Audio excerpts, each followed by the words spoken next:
Welcome back to Basement Dweller Tabletop. We're going to be working our way through the final few phases of a turn in Warhammer 40k. We're moving on to the charge phase. In new edition, the charge phase and the fight phase are two distinct phases. Different stuff can happen in those phases. Your stratagems that only last one phase, if you fire them off in the charge phase, they're no longer active in the fight phase. Interesting, very interesting. So the basics of the charge phase is you're going to declare your charges. You're going to see if you are in range, and then you move into range. So it's basically very simple, but we'll talk about different conditions. All right, so for example, we've got Kazgul Thraka here, all painted up, ready to go. He sees a couple of tanks and a sentinel that are pretty close to him. So he is going to attempt to charge. So he is going to try and charge. So in order to do that, he rolls 2d6, and that is the amount of movement he has to get into range of his charge targets. So perfectly average, he's got a 7-inch range. And in the new edition, you don't have to declare a specific target until you know how far you're charging, which makes a big difference. Because with 7 inches, I can get up to just outside of range. And get right to his edge. It looks like I'm in range. Depends on the perspective. Yeah, it looks like I'm just in range of the, not move him forward, just in range of the Sentinel, and definitely within range of the tanks. So his squad has the option of charging any of those three, or if he's got a big enough base, he can charge all three of them. I don't think his base is big enough, so he is just going to hit this undamaged Lehman Russ here. He's going to charge in here, kaboom. That'll be his charge target. And his squad has to follow up behind him and try and maintain coherency. Should be easy because they can all move up to 7 inches. Game Boy coming up behind. There we go. So they have made it into their charge range. Now there's some trickery that you can do, and there's the new edition. You've got a 2-inch engagement range, and anything that's got hull. We haven't really talked about hull. So your tanks that don't have bases, they all have this keyword called hull. Whenever you do measurements, you always measure from the closest part of that unit to either their target or, in this case, if I'm charging them, to their hull is the measurement. So as long as I'm within 2, I can fight. Now back here, I've got these guys. Casco's pretty big. It's hard for his squad to join him, which is okay because these other guys aren't going to do a lot to these tanks. But if we're fighting a more numerous squad, I would want to try and get these guys feathered out and spread out so that they can get up to engagement range, get within that 2-inch range. But if they are touching another unit or another model, terminology is very specific in the new edition. They've gone with a very programmer style methodology in the new edition. A little annoying. But once you get the basics down, it really is helpful for reference later on. Initially, it's a whole bunch of jargon and lots of different back and forths, but as a reference point, especially since they've numbered all the rules. All right, so that's Casgul's charge.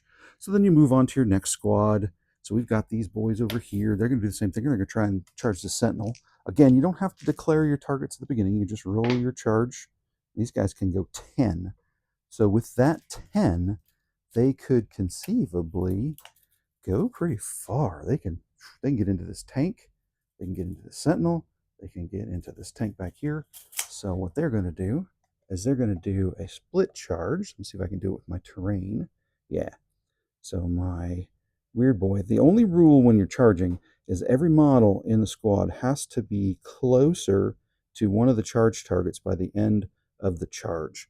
So actually show that. So this guy was over here. He's moving over here. He's closer than he started. So this boy is going to be closer than he started. And this boy is closer than he started. And then this pain boy is going to come around here. And this boss knob's going to come here.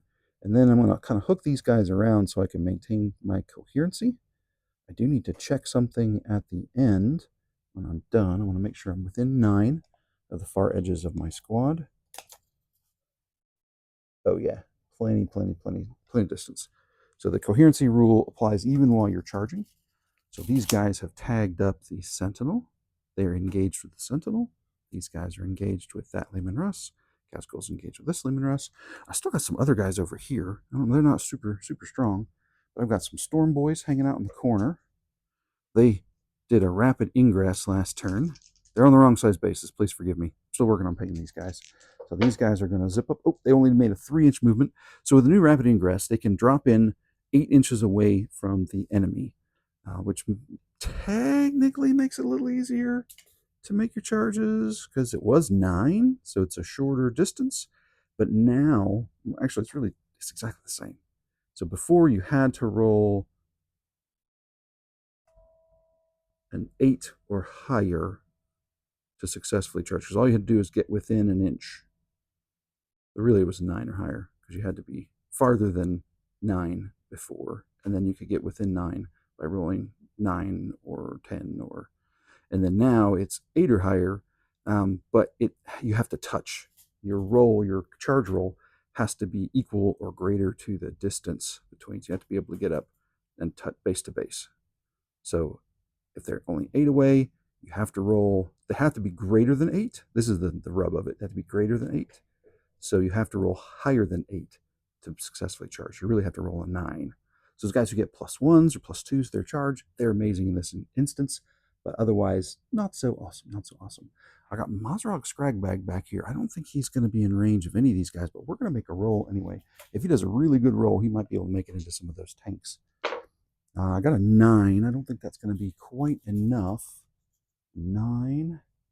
No. So if this weird boy were not in the way, then he would have been able to just touch the back corner of that tank, just over 9 inches. But he's got a model blocking him, so we have to go around it, which makes it higher than 9 inches.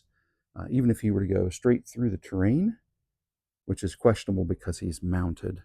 The mounted can go up and over dense terrain, and this corner is dense. So he'd have to go up and over that. So he's not going to make it into hand-to-hand. I don't want to charge with my Ludas.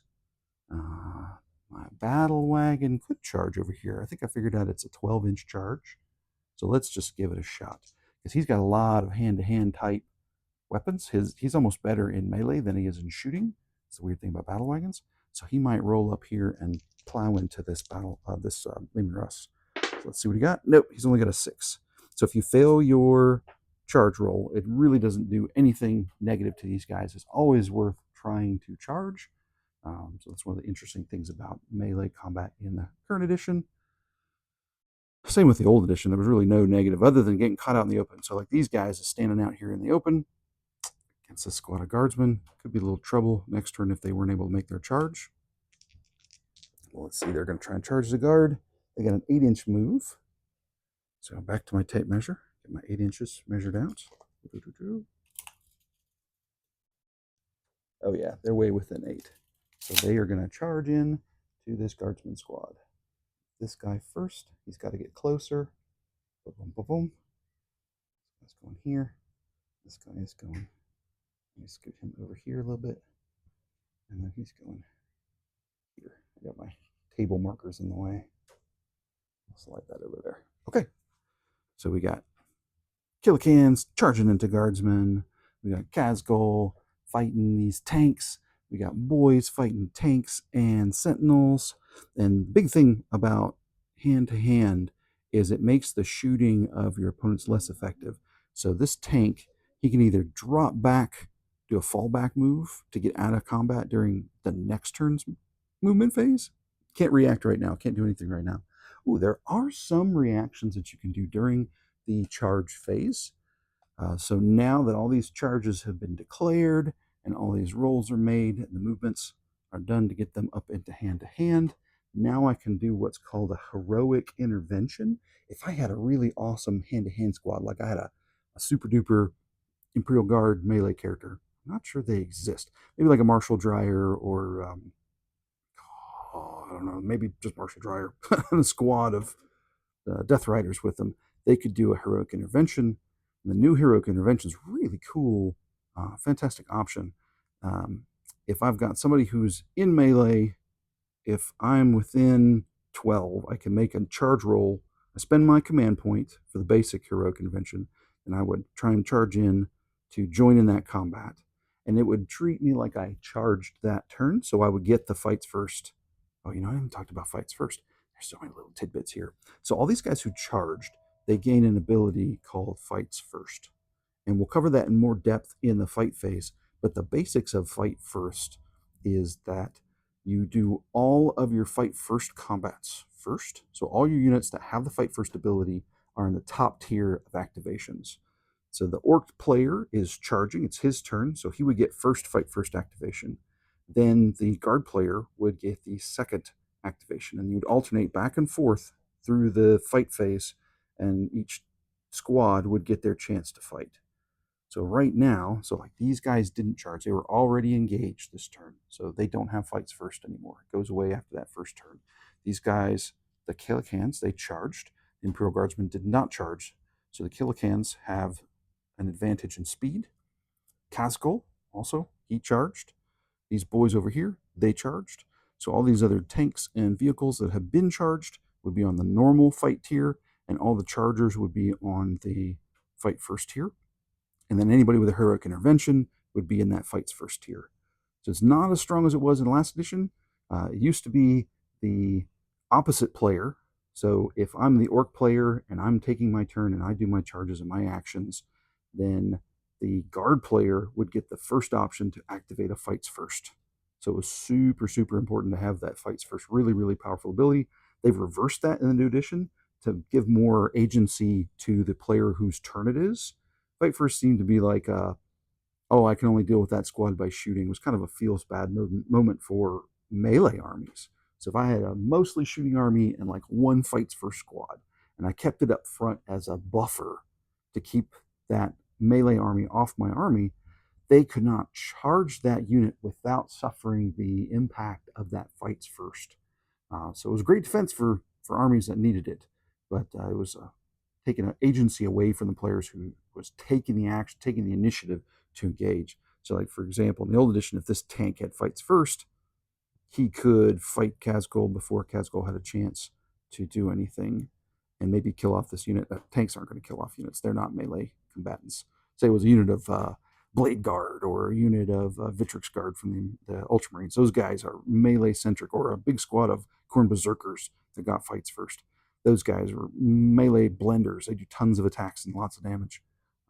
So it would be really, really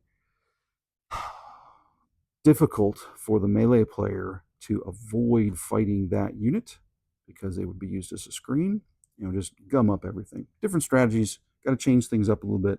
Again, Pro Guard, they don't have a lot of fights first. I don't know if they have any fights first. I can't think of anybody who does the fights first. Maybe Slime Arbo, a special character that almost nobody uses right now. Regardless, it's way less powerful in the current edition. So next time we will cover the details of how to choose your weapons and make your attacks and what happens after the damage is dealt in hand-to-hand. Thanks for sitting in with me. This was just a quick one this morning. This was the charge phase. Got any questions? Shoot them in the comments. Feel free to like and subscribe. Thanks a bunch.